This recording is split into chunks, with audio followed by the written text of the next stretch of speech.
The vast chamber of the Galactic Council hummed with tension.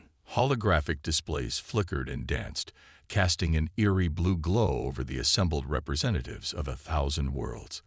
At the center of it all, a massive projection of the Ziraxian battle fleet loomed menacingly, its ships resembling nothing so much as a swarm of deadly insects poised to strike. Ambassador Elena Chen of Earth stood at the podium, her heart racing, but her voice steady. She was acutely aware of the countless alien eyes upon her, some curious, others dismissive, and a few openly hostile. Esteemed members of the council, she began, her words automatically translated into a cacophony of alien languages. The threat we face today is unprecedented. The Ziraxian Empire has already consumed 3 star systems in the past solar cycle. Their technology is advancing at an alarming rate, and their hunger for conquest seems insatiable. A ripple of murmurs swept through the chamber. Elena pressed on, her passion evident in every word. Earth may be new to the galactic stage, but we humans have faced existential threats before. We've overcome odds that would have broken lesser species. We've turned the tide of wars that seemed unwinnable. The Praxorian delegate, a being of living crystal, chimed in with a sound like tinkling bells. Brave words, Ambassador Chen. But what exactly does humanity bring to this fight? Your ships are barely faster than light. Your weapons would scratch the paint on a Ziraxian cruiser, nothing more. Helena smiled, having anticipated this line of questioning. What we lack in technology, we make up for in ingenuity and adaptability. Humanity's greatest strength has always been our ability to think outside the box, to find solutions where others see only problems. She gestured, and a new hologram sprang to life beside her. It showed scenes from Earth's history: the Apollo moon landing, the eradication of deadly diseases, the development of sustainable fusion power. In less than 3 centuries, we went from horse-drawn carriages to interstellar travel, Elena continued. We've faced our own demons: war, climate change, resource scarcity, and emerged stronger. We don't give up, and we don't know the meaning of impossible. The Valaxian representative, Elder Zix, leaned forward, his multiple eyes blinking in rapid succession. Fascinating, he rasped. But good intentions and a can-do attitude won't stop a Ziraxian battlecruiser, child. A chorus of agreement echoed through the chamber. Elena felt her cheeks flush, but she held her ground. Then put us to the test, she challenged. Let us prove our worth. The chamber fell silent. Then, from the upper tiers, came a booming laugh. All eyes turned to the massive form of General Krovac of the Tundari regime.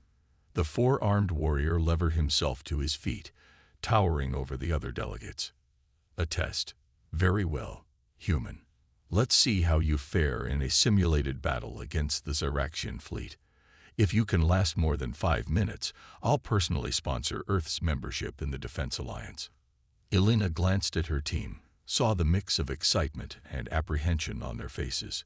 This was their chance. She turned back to the general and nodded firmly. We accept your challenge, General Krovac. The next hour was a flurry of activity as the simulation was prepared. Elena huddled with her team, discussing strategies and tactics. They knew they were outgunned and outclassed, but perhaps they could surprise their audience with unconventional thinking. Finally, the moment arrived. The chamber darkened, and a hyper-realistic holographic battlefield materialized around them. Elena found herself on the bridge of an Earth battleship, facing a Ziraxian armada that blotted out the stars. Begin simulation, intoned the emotionless voice of the Council's eye. What followed was 5 minutes of sheer chaos. Elena and her team threw everything they had at the Ziraxian fleet. They attempted daring maneuvers, improvised weapons from their ship's power core, and even tried to turn an asteroid field into a makeshift minefield. For a brief, shining moment, it seemed they might actually succeed. Their unorthodox tactics caught the simulated Ziraxians off guard, and they managed to destroy 3 enemy ships. But then reality reasserted itself. The Xeraxian AI adapted with terrifying speed. Within seconds, humanity's tricks were countered, their defenses shattered. Elena watched in horror as her fleet was reduced to space debris in less time than it took to brew a cup of coffee. As the simulation faded, the chamber erupted in a mixture of laughter and pitying murmurs. General Krovak's booming guffaw rose above it all. "Well, that was certainly entertaining," he roared. "Perhaps we should recruit the humans as our court jesters." Elena stood rigid, her fists clenched at her sides. She had known it would be difficult, but the sheer magnitude of the gap between Earth and the other races was staggering. How could they hope to contribute in a war like this? As the laughter died down, a soft voice spoke up.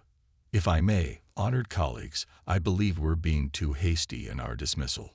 All eyes turned to Elder Zix of the Valaxians. The ancient alien's eyes swiveled independently, taking in the entire chamber. While the humans' performance was less than stellar, I noted several innovations in their approach. Ideas that, with our level of technology, could prove quite effective. General Krovak snorted derisively. "Are you going soft in your old age, Zix?" They lasted barely 3 minutes. And in those 3 minutes, they destroyed 3 Xeraxian ships using nothing but improvised tactics and sheer audacity. Zix countered. "When was the last time any of our simulations managed such a feat?" A thoughtful silence fell over the chamber. Elena felt a glimmer of hope, but it was quickly extinguished by the Praexorian delegate's crystalline voice. "Be that as it may, we cannot risk the fate of the galaxy on potential and audacity. The humans' request for membership is denied." The vote was quick and nearly unanimous. Only Elder Zix abstained, his enigmatic gaze fixed on Elena as the decision was announced. "Ambassador Chen," the council chair said, not uncannily, "while we appreciate Earth's offer of assistance, we must ask that humanity remain neutral in this conflict. Your world is young, your technology primitive. For your own safety, do not involve yourselves in galactic affairs." Elena wanted to argue, to plead their case further, but she knew it would fall on deaf ears. With as much dignity as she could muster, she bowed to the assembly. "We understand, honored chair. Earth will abide by the council's decision." As she and her team were escorted from the chamber, Elena caught sight of Elder Zix once more. The Valaxian gave her a slow, deliberate blink, a gesture she had learned denoted respect in their culture. Just before the doors closed behind them, Elena heard Zix's raspy voice one last time. "I fear, my friends, that we have made a grave mistake today. The Xeraxians are not the only ones we have underestimated." But his words were lost in the rising babble as the council turned its attention to other matters, the fate of humanity already forgotten. As they walked back to their ship, Elena's deputy, Dr. Aiden Fujita, leaned in close. "What now, Madam Ambassador?" Elena's eyes hardened with determination. Now we prepare. The council may have dismissed us, but mark my words, humanity will have its day. And when that day comes, the galaxy will remember this moment and marvel at their short-sightedness." Little did the Galactic Council know, their arrogant dismissal had lit a fire in humanity's heart, a fire that would soon forge Earth into the galaxy's most unexpected and formidable defender. The first sign that something was terribly wrong came in the form of a quantum entanglement message from the Arcturian outpost. The transmission was garbled, filled with static and panicked voices, but one word came through clearly: Xeraxians. Within hours, reports flooded in from across the galaxy. The Xeraxian assault had begun, and it was unlike anything the Galactic Council had prepared for. On Novo Prime, the capital world of the Council, High Chancellor Ixel stared in disbelief at the holographic displays. Entire defense fleets were vanishing from the screens, replaced by the swarming red dots of Xeraxian ships. "How is this possible?" Ixel demanded, his 3 hearts pounding erratically. "Our early warning systems bypassed completely, Your Excellency," a harried aide reported. "They're using some kind of weaponized wormhole technology. They're appearing inside our defense perimeters, sometimes even within planetary atmospheres. On world after world, the scene repeated itself. The pride of the Council's military might, adaptive shield arrays, quantum disruptors, even the fabled Star Killer missiles, all proved useless in the face of an enemy that could appear anywhere, at any time. Nestled in the suburban tranquility of Geneva, United Earth Command was in full crisis mode. Screens displayed real-time footage from across known space, each new image more horrifying than the last. General Ashoka Sato slammed her fist on the conference table. "We have to do something. We can't just sit here and watch the galaxy burn." "Our hands are tied, General," Ambassador Chen reminded her, though the words tasted like ash in her mouth. "The Council explicitly ordered us to stay out of this conflict." Dr. Fujita, who had been quietly analyzing the incoming data, spoke up. "With all due respect, Madam Ambassador, I don't think we have that luxury anymore. Look at these refugee patterns." He gestured, and a new overlay appeared on the main screen. It showed streams of ships fleeing from Council space. Their trajectories converged on a single point. "They're coming here," Asuka breathed. "To Earth." Belena's mind raced. Earth had been deemed too primitive to join the galactic community properly, but it was also one of the few habitable worlds outside the immediate conflict zone. Of course, refugees would see it as a safe haven. "How long until the first ships arrive?" she asked. Fujita consulted his datapad. "At their current speeds, less than 72 hours. The room erupted in a flurry of activity. Orders were issued, plans set in motion. Earth had little time to prepare for an influx of alien refugees, but they would do what they could. Exactly 70 hours later, the sky above Earth lit up with the fiery trails of incoming ships. They were a motley assortment. Everything from sleek Praxorian cruisers to lumbering Valaxian arcs. Many were damaged, some barely holding together. As the first ships touched down in designated landing zones across the planet, humans got their first real look at the cost of the Zaraxian onslaught. Alien beings of all descriptions stumbled or oozed or floated from their vessels, many injured, all bearing looks of shell-shock devastation that needed no translation. Dr. Samira Patel, head of the hastily assembled Xenological Medical Response Team, fought back tears as she treated a young Arcturian whose luminescent tendrils had been nearly severed. "What happened out there?" she asked softly. The Arcturian's translator crackled to life, its usual melodic tones replaced by a flat, lifeless voice. "They came from nowhere. Our defenses, useless. Planets cracked open like eggs. So many dead." Similar stories echoed across every refugee camp. The Zaraxians had not simply defeated the Council's forces, they had obliterated them. Worlds that had stood for millennia were now asteroid fields. Entire species teetered on the brink of extinction. In Geneva, the UEC War Room had become a hive of ceaseless activity. Refugee coordinators worked alongside military strategists, all trying to make sense of the flood of information pouring in from the survivors. "It's not just their wormhole tech," Fujita reported, his eyes red-rimmed from lack of sleep. "The refugees are saying the Zaraxians have countermeasures for everything. Adaptive shielding, phase shift weaponry, even psychic dampeners for the telepathic races." General Seto frowned. "How is that possible? Did they somehow get their hands on all of the Council's military secrets?" "It's worse than that," a new voice interjected. All heads turned to see Elder Zix entering the room, supported by two aides. The ancient Valaxian looked as if he had aged centuries in the past few days. Ambassador Chen hurried to greet him. "Elder Zix, we had no word of your ship. Are you all right?" Zix waved off her concern with a trembling appendage. "I am alive. Countless others are not. But I bring grave news and a warning." The room fell silent as Zix made his way to the central holodisplay. With movements born of weariness and sorrow, he inserted a data crystal into the console. A new image sprang to life. A Zaraxian battlecruiser. But there was something off about it, something that tickled at the edge of human perception. "By the stars," Fujita breathed, That's Council technology. But twisted, warped somehow. Zix nodded heavily. The Zyrexians have not merely countered our technology. They have taken it, consumed it, and made it their own.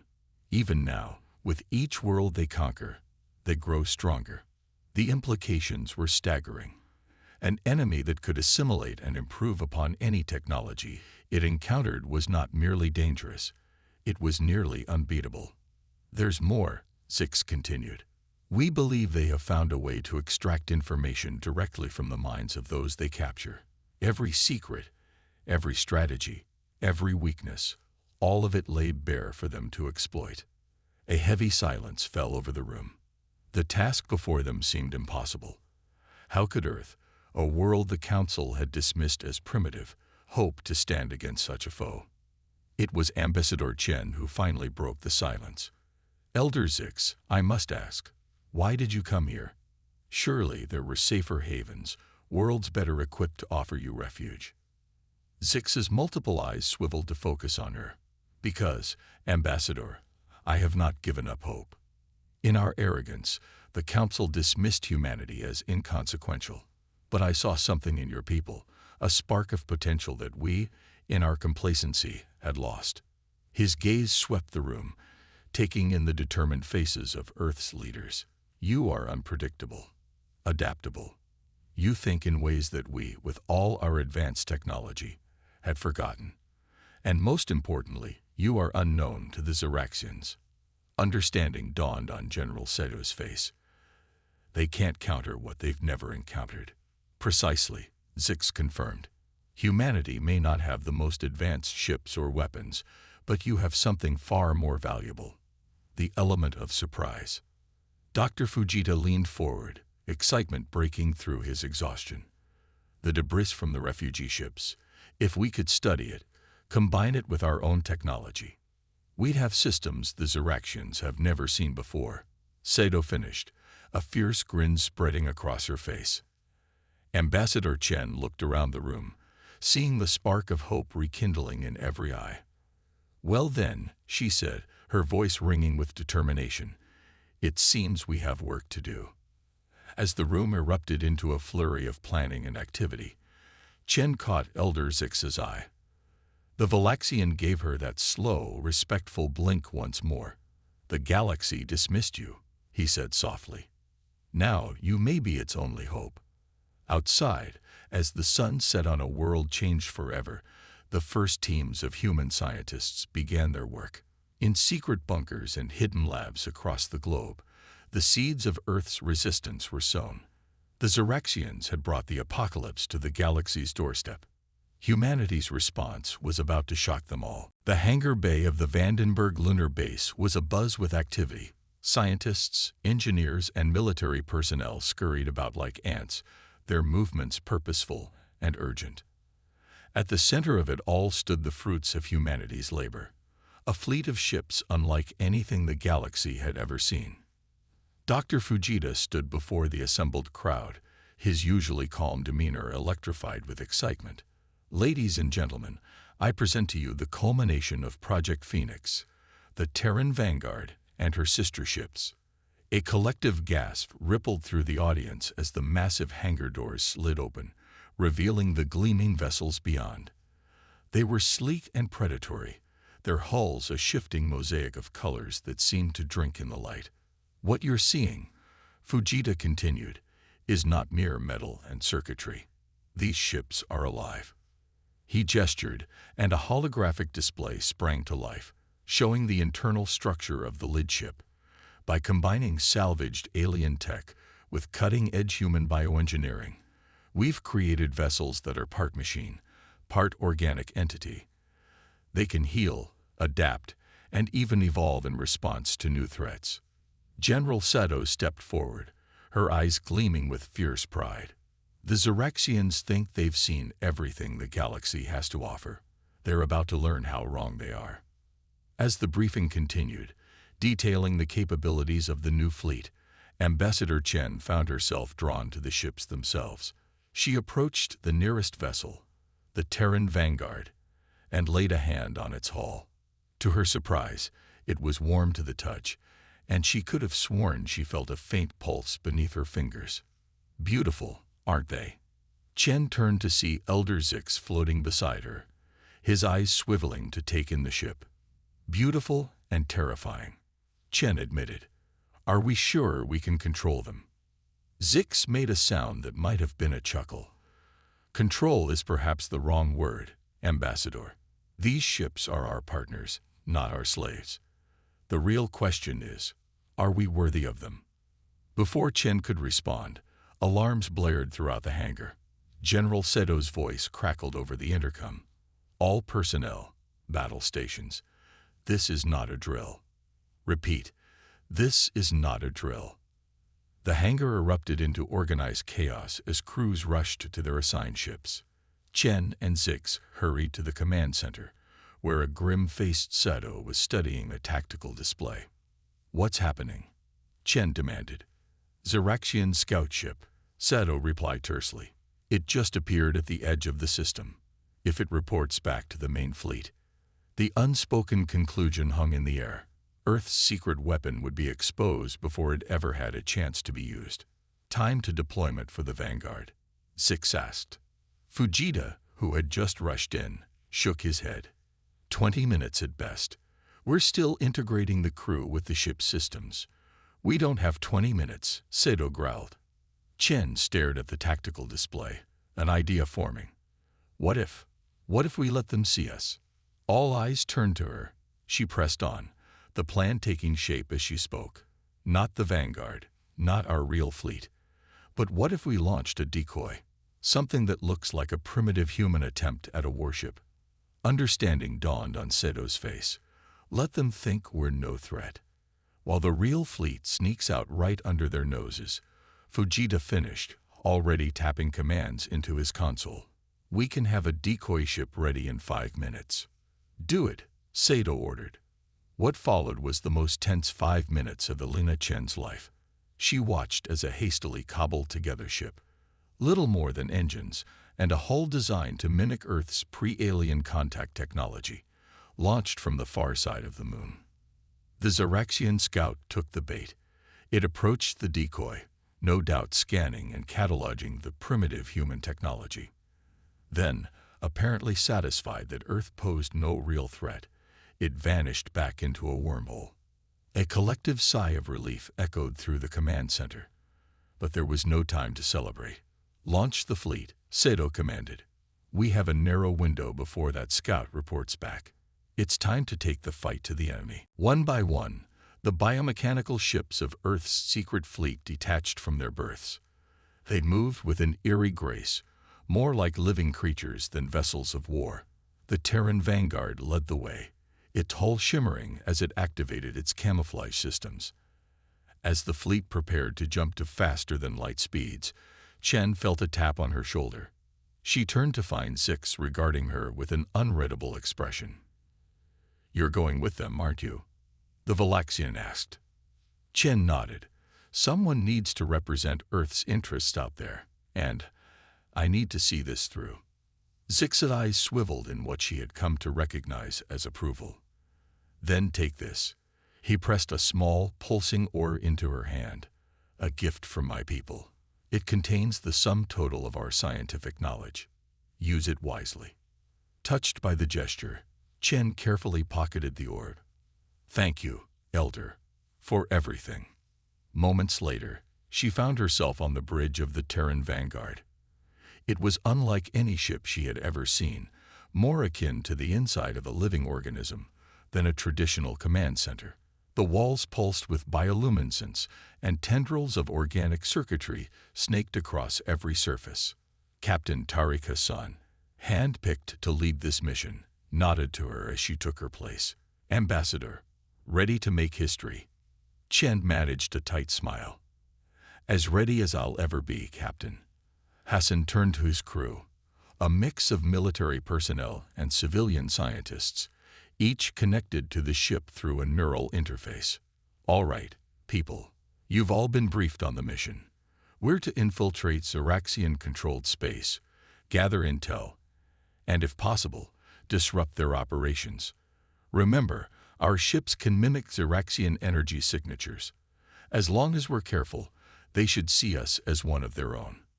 He paused, his gaze sweeping the bridge. "I won't lie to you. This is likely a one-way trip. But what we do here could mean the difference between the survival of not just humanity, but countless species across the galaxy. It's time to show the universe what humanity is truly capable of." A chorus of determined "Aye, sir," echoed through the bridge. Hassan nodded, then turned to his helm officer. "Take us out, Lieutenant. Initiate jump sequence." Chen felt a strange sensation, as if the ship itself was preparing for what was to come. The walls pulsed faster, and she could have sworn she heard a faint whale-like song at the edge of her perception. As the stars outside began to stretch into lines of light, Chen thought of Earth, growing smaller behind them. Of the refugees they'd promised to protect. Of the Galactic Council that had dismissed them. Of the Xeraxians, who thought they had seen everything the universe had to offer. "They have no idea what's coming," she murmured. And with that, the Terran vanguard and its fleet vanished into the depths of space, carrying with them the hopes of Earth and the fate of the galaxy. Operation Trojan Horse had begun. The Xeraxian-controlled space was a graveyard of broken worlds and shattered fleets. The Terran vanguard and its sister ships glided silently through the debris, their biomechanical hulls pulsing with muted colors that mimicked the energy signatures of Xeraxian vessels. On the Vanguard's bridge, Ambassador Chen stood transfixed by the devastation displayed on the main view screen. Entire planets had been cracked open like eggs, their molten cores spilling into space. The remnants of once proud Council warships drifted lifelessly, a testament to the futility of their resistance. "By all that's holy," Captain Hassan breathed, his usual stoic demeanor shaken. "How do we fight something capable of this?" Chen's hand unconsciously went to the pocket where Elder Zix's gift rested. "We fight smart, Captain. We fight in ways they've never seen before." As if in response to her words, the ship shuddered. Lieutenant Yuki Tanaka, the helm officer, reported urgently, "Captain, we're detecting a massive energy surge. Something's coming through." The view screen flickered, and Chen's heart nearly stopped. A Xeraxian battlecruiser materialized before them, dwarfing the Terran vanguard. Its hull was a nightmarish fusion of organic and mechanical components, writhing tentacles of living metal reaching out into space. "Hold position," Hassan ordered, his voice taut with tension.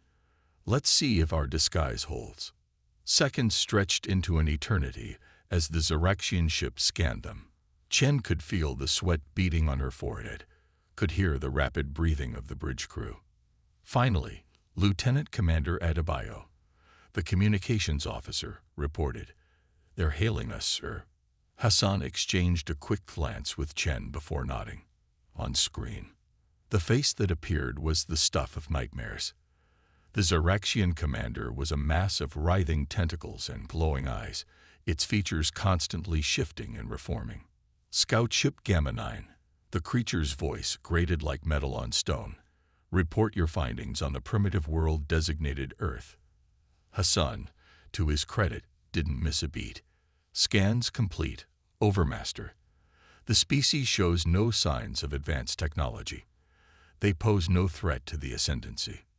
The Xeraxians seemed to consider this for a moment.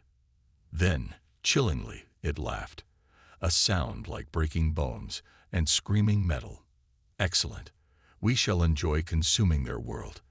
Perhaps we'll keep a few as pets. Return to the fleet for reassignment." The transmission cut off, and for a moment, there was silence on the bridge. Then, Chen spoke up, her voice tight with controlled fury. "Captain, I believe it's time we showed them exactly how primitive we are." Hassan's eyes gleamed with a predatory light. "Couldn't agree more, Ambassador." All hands, battle stations. The Terran vanguard came alive. Its hull rippled, shedding the Xeraxian disguise like a snake shedding its skin. Weapon ports opened, revealing an array of technologies that defied easy categorization. Before the Xeraxian ship could react, the vanguard struck. A beam of coherent dark matter lanced out, slicing through the enemy's shields as if they weren't there. The Xeraxian vessel reeled, its tentacles flailing in what might have been pain or surprise. "How?" Lieutenant Tanaka gasped, staring at her readouts. "Captain, that shot should have drained our power reserves, but we're still at full capacity." Dr. Fujita, who had insisted on being part of the mission, grinned fiercely. "The ship is learning, adapting. It's drawing energy from the very fabric of space-time." The Xeraxian battlecruiser, recovering from its initial shock, began to return fire. Beams of sickly green energy lashed out, only to be absorbed by the Vanguard's living hull. "Evasive maneuvers," Hassan barked. "Tanaka, remember your training. Treat this like an underwater battle." Chen watched in awe as the human crew and their biomechanical ship moved as one. The Vanguard twisted and rolled in ways that should have been impossible for a vessel its size, dodging the majority of the Xeraxian fire. What hits did land seemed to energize the ship rather than damage it. "Sir," Adebayo called out, "we're picking up transmissions. The Xeraxians are calling for reinforcements." Hassan's eyes narrowed. "Then we'd better end this quickly. Weapons, target their main power core. Fire at will." The Vanguard unleashed a barrage that defied conventional physics. Quantum torpedoes phased in and out of reality, bypassing the enemy's shields entirely. Beams of concentrated dark energy punched holes through the Xeraxian hull, venting atmosphere and crew into the void. But the Xeraxians were far from defeated. Their ship began to repair itself, damaged sections regenerating before their eyes. It returned fire with weapons that bent space itself, creating localized singularities that threatened to tear the Vanguard apart. Hull integrity at 68% and falling. Tanaka reported, her hands flying over her console. "We can't take much more of this." Chen felt a moment of despair. Had they come all this way, only to fail at the first hurdle? Then she remembered Zix's gift. With shaking hands, she pulled out the pulsing orb. "Dr. Fujita," she called, "can you interface this with the ship's systems?" The scientist's eyes widened as he recognized the Valaxian technology. Without a word, he snatched the orb and rushed to a nearby console. Moments later, the bridge lights flickered as new information flooded the ship's neural network. The effect was immediate and stunning. The Vanguard's hull rippled, new structures forming and dissolving in the blink of an eye. Its weapons reconfigured, combining human ingenuity, alien technology, and the ship's own evolving intelligence in ways that defied comprehension. "What's happening?" Hassan demanded, staring at the readouts in disbelief. Fujita's voice was filled with wonder. "It's as if millions of years of scientific advancement are being compressed into seconds.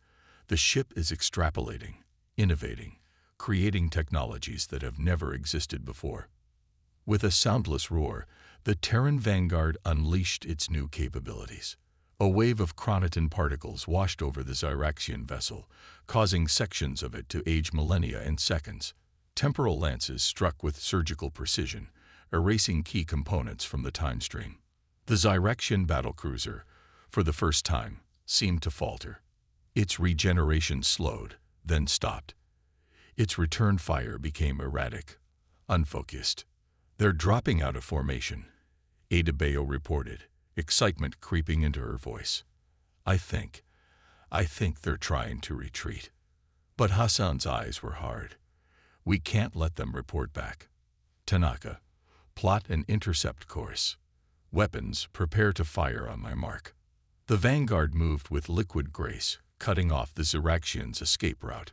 For a moment, the two ships faced each other, David and Goliath, in a cosmic arena. "Fire," Hassan said softly.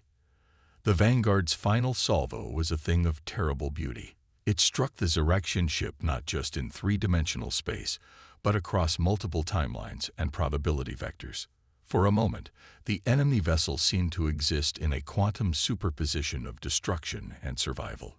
Then, with a flash that momentarily outshone the nearby stars, the Xeraxian battlecruiser ceased to exist.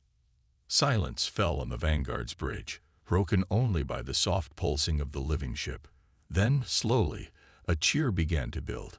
It started with Tanaka, spread to Adebayo and Fujita, and soon the entire bridge crew was celebrating their impossible victory.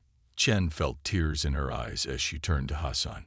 "We did it," she said, her voice choked with emotion. "We actually did it." The captain allowed himself a small smile. "We did, Ambassador. But this was just one ship. There's an entire Xeraxian fleet out there, and now they know we're here." As if to punctuate his words, long-range sensors began to light up. Dozens, then hundreds of Xeraxian signatures appeared, all converging on their position. Hassan's voice cut through the sudden silence. "All hands, battle stations. Round 2 is about to begin." And as the Terran vanguard prepared to face an armada, Chen realized that their real trial was just beginning. The battle for the galaxy had truly begun. The void of space erupted in a kaleidoscope of destruction. The Terran vanguard, once alone, now stood at the center of a furious battle. Earth's biomechanical fleet had arrived, each ship a testament to human ingenuity and alien collaboration. Ambassador Chen gripped her console as the vanguard shuddered under another barrage. "Status report," Captain Hassan barked. "Hull integrity at 42%. Lieutenant Tanaka reported, her fingers dancing across her console. "The Xeraxians are adapting to our weapons, sir. Each volley is less effective than the last." Dr. Fujita's voice cut through the chaos. "The ship is evolving too, Captain, but we're burning through innovations faster than we can generate them." Chen watched the tactical display with a mixture of awe and horror. The human fleet was holding its own, their unorthodox tactics and ever-changing technology keeping the Xeraxians off balance. But for every enemy ship they destroyed, 2 more seemed to take its place. "We can't win like this," she murmured. Then louder, "Captain, we need to change the game." Hassan turned to her, eyebrow raised. "I'm open to suggestions, Ambassador." Chen's mind raced. The Xeraxians adapt to everything they encounter, right? They consume technology, make it their own. But what if we gave them something they couldn't digest? Fujita's eyes lit up with understanding. A technological virus. But creating something like that would take years of research, and we have minutes at best. "Then we'll have to improvise," Chen said firmly. She turned to Hassan. "Captain, I need you to get us as close to the Xeraxian flagship as possible." Hassan nodded grimly. "Tanaka, you heard the Ambassador. Plot us a course through this mess. All hands, brace for impact."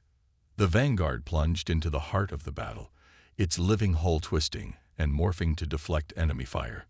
Chen felt the ship's pain as if it were her own, a testament to how deeply the crew had bonded with their vessel. As they neared the massive Xeraxian flagship, a hail of fire intensified around them. The view screen filled with the nightmarish visage of the enemy vessel, a writhing mass of organic metal and pulsing energy fields. "We're in range," Hassan reported. "Whatever you're planning, Ambassador, now's the time." Chen took a deep breath. "Open a channel to the entire fleet, and prepare to drop our shields." The bridge crew stared at her in shock, but Hassan merely nodded. "You heard her. Adebayo, open that channel."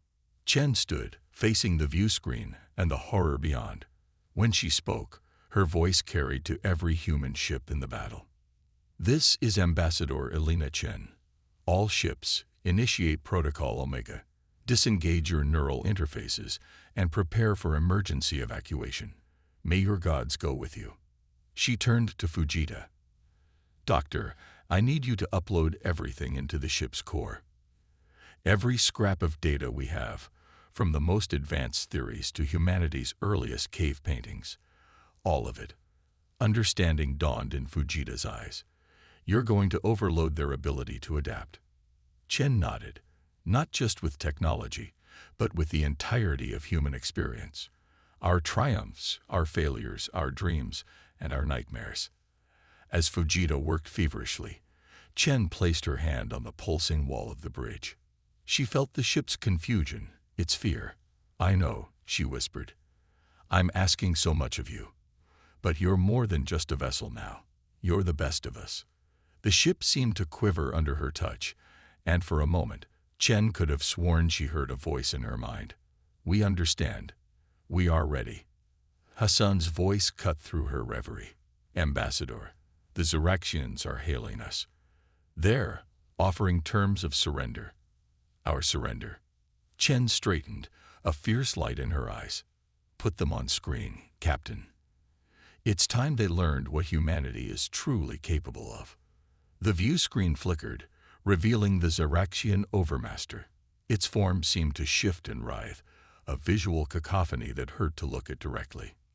"Primitive humans," it grated, "your resistance is admirable but futile. Surrender now, and we may allow your species to serve the ascendancy." Chen stepped forward, her voice steady. "We have a counteroffer, Overmaster. A gift, freely given. The sum total of human knowledge and experience." The creature's multiple eyes blinked in what might have been confusion. "You would offer us your technology. Foolish. We will take it regardless." "Not just our technology," Chen replied. "Everything. Our art, our music, our literature. Our capacity for love and for hate. Our dreams of the future and our memories of the past. All that we are." She nodded to Fujita, who pressed a final key. The Vanguard shuddered, and Chen felt a wave of something pass through her. On the view screen, the Xeraxian Overmaster reeled back. What is this? So much, too much." The Xeraxian ships around them began to behave erratically. Some fired wildly into space. Others started to drift. A few simply winked out of existence. "Their neural networks are overloading," Fujita reported, wonder in his voice. "They can't process it all. The sheer volume, the contradictions, the irrational beauty of human culture. It's too much for their logical minds to handle."